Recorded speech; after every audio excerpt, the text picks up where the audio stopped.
Bonjour à toutes, on se retrouve aujourd'hui pour notre nouvelle technique débutante, la technique du résiste.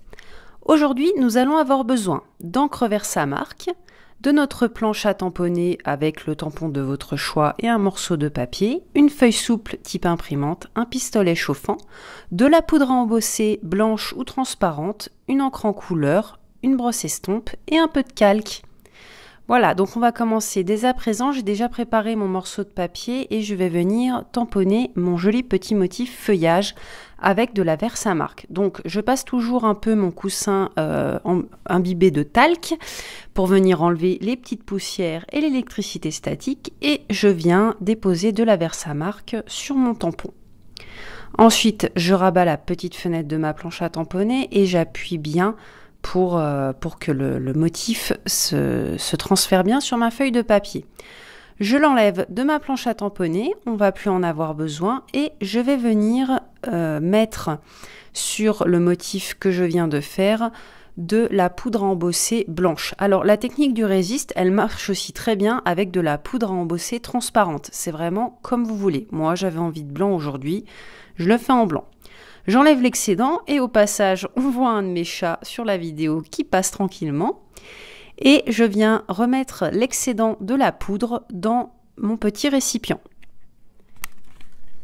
Ensuite, on va venir refermer mon petit récipient de poudre à embosser et chauffer le tout.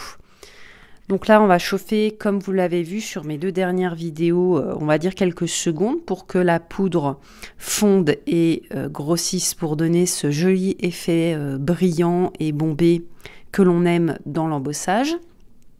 Donc là, je viens plus ou moins loin quand je chauffe pour pas que le papier, en fait, il gondole de trop.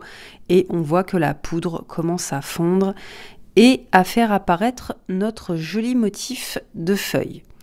Voilà, je vérifie que bien tout est fondu et je vous conseille d'attendre quelques secondes entre le moment où vous avez fini en fait de chauffer votre poudre et le moment où nous allons mettre de l'encre pour faire ressortir le motif. Parce que sinon, si la poudre n'a pas vraiment refroidi, vous risquez de faire traîner, si vous voyez ce que je veux dire. Voilà, donc la technique du résiste, comme vous l'aurez compris, en fait, c'est le principe de faire ressortir une image embossée en transparent ou en blanc grâce à de l'encre. Je vais ensuite venir prendre un de mes tampons encreurs. Donc là, je crois que c'est l'épinette enivrante, qui fait donc partie des nouvelles Incolor 2021-2023 de Stampin' Up. Et je vais venir prendre une brosse estompe. Donc la brosse estompe, c'est quelque chose que Stampin' Up vient d'intégrer dans son catalogue, mais que moi j'ai depuis quelques années déjà. Je trouve que ça donne vraiment un top rendu, même si c'est pas très français, pour faire de jolis fonds vraiment doux, les choses comme ça. Voilà, donc là je remets ma feuille en dessous parce qu'en fait je vais venir, comment vous dire, je vais venir prélever de l'encre et en fait je vais tapoter un peu à côté pour pas avoir le surplus et que ça me fasse des traces qui ne sont vraiment pas jolies. Et là vous allez voir qu'au fur et à mesure où je vais passer ma brosse estompe, mon motif embossé va de mieux en mieux ressortir et on va de plus en plus le voir. Donc c'est vraiment une technique qui est sympa et je trouve pour les débutantes qui est cool parce que ça donne vraiment, on va dire, un aspect un peu magique en fait au scrap. C'est vraiment le motif qui apparaît au fur et à mesure et là on se dit waouh, mais c'est génial de faire des techniques comme ça en scrap. Donc je trouve ça vraiment vraiment cool. Voilà, et au fur et à mesure, on n'hésite pas à repasser plusieurs fois.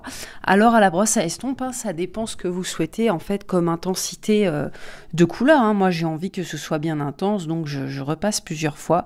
Et cette fois, on voit vraiment bien mon joli motif feuillage qui apparaît. C'est quelque chose qui est vraiment très sympa à faire, on peut dire, sur un fond de carte ou alors sur une couverture d'album si vous choisissez de ne pas faire une couverture cartonnée. Et là, on voit vraiment hyper bien le motif qui est là.